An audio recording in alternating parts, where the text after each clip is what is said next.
વલસાડ પોલીસે પાંચેય આરોપીઓનો કબજો સુરત ક્રાઇમ બ્રાન્ચને સોંપ્યો છે। ત્યારે આ પ્રકરણમાં હજી એક આરોપી ફરાર હોવાનું જાણવા મળ્યું છે। પ્રાપ્ત વિગત અનુસાર રાંદેર નવયુગ કોલેજની પાછળ શાંતિ પેલેસમાં રહેતા હરીશ વશકાવાલા ઉંમર વર્ષ 60 પાનના મોટા વેપારી છે। તેમની પાસે જમીન વેચાણના ₹5 કરોડ આવ્યા હતા, જેથી તેમણે આ રકમને વાઇટ કરી અને પોતાના વેપારમાં રોકાણ કરવી હતી। જેથી તેમણે મુંબઈના એક પરિચિત વ્યક્તિનો સંપર્ક કરતા તેણે શ્રીકાંત જોશી અને શૈલેન્દ્ર સિંહનો સંપર્ક કરાવ્યો હતો। દરમિયાન મુંબઈ ભિવંડીના વિજય રેડ્ડીના ઇશારે શૈલેન્દ્ર શુક્રવારે બપોરના સમયે મુંબઈથી સુરત આવ્યો હતો અને તેણે કાવતરાના ભાગરૂપે હરીશ વકાવાલા તેના બંગલાથી કાળી બેગમાં રૂપિયા લઈને નીકળ્યા ત્યારે મુંબઈ પાસિંગની કારમાં આવેલા લૂંટારુઓએ બેગ લૂંટી ફરાર થઈ ગયા હતા। બનાવની જાણ રાંદેર પોલીસ તેમજ ક્રાઇમ બ્રાન્ચને થતાં પોલીસે નાકાબંધી કરવા સાથે જિલ્લા પોલીસને પણ એલર્ટ કરી હતી। લૂંટારુઓ વલસાડ હાઈવે ઉપર ભાગ્યા હોવાથી ભિલાડ પાસે 3 લૂંટારુઓની કારને અકસ્માત નડતા તે પકડાઈ ગયા હતા, જ્યારે બીજા 2 લૂંટારુને વલસાડ પોલીસે પારડી પલસાણા પાસેથી ઝડપી પાડ્યા હતા। પકડાયેલા આરોપીઓનો કબજો ક્રાઇમ બ્રાન્ચને સોંપવામાં આવ્યો છે। હજુ આ કેસમાં અન્ય એક આરોપી ફરાર હોવાનું પોલીસ સૂત્રો પાસેથી જાણવા મળ્યું છે। ગઈ કાલે સુરત શહેરમાં રાંદેર પોલીસ સ્ટેશન વિસ્તારમાં અંદાજિત 2:15 વાગ્યા આસપાસ એક હરીશ વાકાવાલા જે કાપડનો ધંધો કરે છે એ પોતાના 5 કરોડ રૂપિયા લઈ અને પોતાના એક મિત્ર શ્રીકાંત જોશી સાથે એક ગાડીમાં જતા હતા। દરમિયાનમાં એ લોકો કેશ લઈ એમને જે આ કેશ આપી આરટીજીએસ કરાવવાના હશે, જે બાબતે આ પૈસા લઈને જતા હતા અને શ્રીકાંત જોશી સાથે એમને આ બાબતે વાત ચાલતી હતી। શ્રીકાંત સાથે એક શૈલેન્દ્ર પણ નામનો માણસ કોન્ટેક્ટમાં હતો અને આ 3 જણા ગાડીમાં બેસી અને ત્યાંથી નીકળ્યા। આગળ જતા એક જગ્યા ઉપર ઊભા હતા, ત્યાં એક ઇનોવા કાર ઘસી આવે છે અને શૈલેષ વાકાવાલાના માથામાં મારે છે।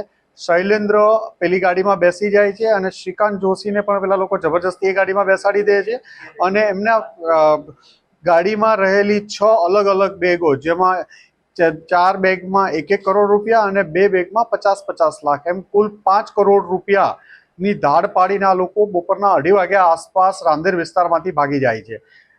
ફરિયાદીએ સતર્કતા દાખવી તાત્કાલિક પોલીસ કંટ્રોલ રૂમને 15-20 મિનિટમાં જાણ કરી કે આવો ગંભીર બનાવ બન્યો છે, જે ગંભીર બનાવને ધ્યાનમાં લઈ કંટ્રોલને મહેરબાન પોલીસ કમિશનર સાહેબ તથા અન્ય સિનિયર પોલીસ ઓફિસરોને જાણ કરવામાં આવી હતી। જે અનુસંધાને પોલીસ કમિશનરશીપ સાહેબ દ્વારા ગુજરાતમાં અલગ અલગ જગ્યાઓએ 30 થી 40-50 મિનિટ જેટલો જ સમય પસાર થયો હોય, અલગ અલગ જગ્યાઓમાં કોમ્બિંગ કરવા માટે, નાકાબંધી કરવા માટે સ્ટેટ કંટ્રોલ દ્વારા મેસેજ કરવામાં આવ્યો। કમિશનર સાહેબ શ્રી દ્વારા સુરત રેન્જ આઈજી સાહેબને તાત્કાલિક ઇન્ફોર્મ કરવામાં આવ્યું। વલસાડ, નવસારી, સુરત ગ્રામ્ય, તાપી, ભરૂચ, વડોદરા ગ્રામ્ય જિલ્લા એસપી સાહેબો સાથે વાત કરવામાં આવી અને તમામ જિલ્લાઓની પોલીસ ટીમો ફક્ત 40 મિનિટ કે 50 મિનિટમાં રોડ ઉપર આવી નાકાબંધી કરી દીધી હતી અને crime branch, SOG, PCB, local zone 5 સાહેબનો સ્ક્વોડ, રાંદેર પોલીસ સ્ટેશનનો ડિસ્ટાફ અને અન્ય પોલીસ સ્ટેશનના ડિસ્ટાફો તથા સુરત સિટીની તમામ પોલીસો નાકાબંધી કરી સુરત શહેરમાં પેટ્રોલિંગમાં રહેલા। દરમિયાનમાં આ ગાડી ઉપર જે સીસીટીવી માટે પણ એક અલાયદી ટીમ બનાવવામાં હતી 30 માણસોની। આ લોકોએ ત્યાંથી જે બનાવમાં કઈ ગાડી ઇનોવા હતી એનો નંબર પ્રાથમિક માહિતી મેળવવાનો પ્રયત્ન કર્યો, જેમાં એક ગાડી નંબર GJ05CJ0183 નંબરની ગાડીનો નંબર આઈડેન્ટિફાઈ થયો હતો। ગાડી જોવા મળી હતી કે આ ગાડીમાં આ લોકો પૈસા લઈને ભાગ્યા છે। આ ગાડીનું નંબર, વર્ણન ને અંદર બેઠેલા માણસોનું વર્ણન તમામ જિલ્લાઓને જાણ કરવામાં આવી હતી અને જે તપાસ દરમિયાન 2 જ કલાકમાં આ ગાડી વલસાડના જે બગવાડા ટોલ બૂથ છે ત્યાં આગળ આ ગાડીનો નંબર બદલી દેવામાં આવ્યો હતો, પણ અંદર બેઠેલા માણસોનું વર્ણન અને ગાડી MH4 પાસિંગ 04 પાસિંગનું લગાડવામાં આવ્યું હતું।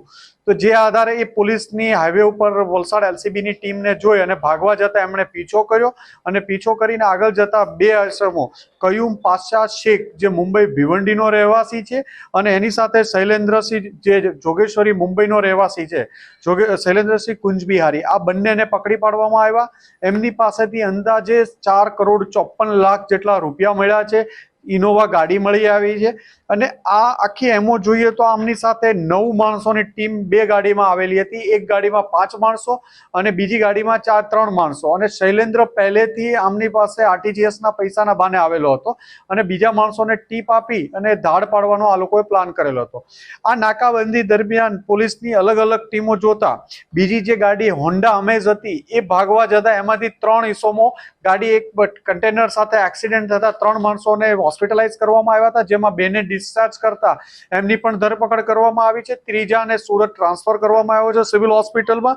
દીપક પૈની અને રાહુલ ભોઈ આ બેને અટક કરવામાં આવ્યા છે અને એમાં શૈલેષ ગાયકવાડ અને રાહુલ ભોઈ આ બંનેને એરેસ્ટ કરવામાં આવ્યા છે અને એક હોસ્પિટલાઇઝ છે.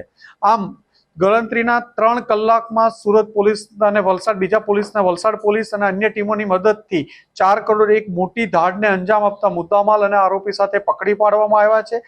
સૌથી સારી વાત આ કેસમાં કહેશું તો ફરિયાદીની સતર્કતાના કારણે એણે જે 30-35 મિનિટમાં પોલીસને ઇન્ફોર્મ કર્યા અને પોલીસ કમિશનર સાહેબે પણ સતર્કતા દાખવી, સ્ટેટ કંટ્રોલ અને અલગ અલગ જિલ્લા સાથે કોર્ડિનેશન કરી અને આખું ઓપરેશન ફક્ત 2.5 થી 3 કલાકમાં પાર પાડવામાં આવ્યું અને ગુનાનો ભેદ ઉકેલી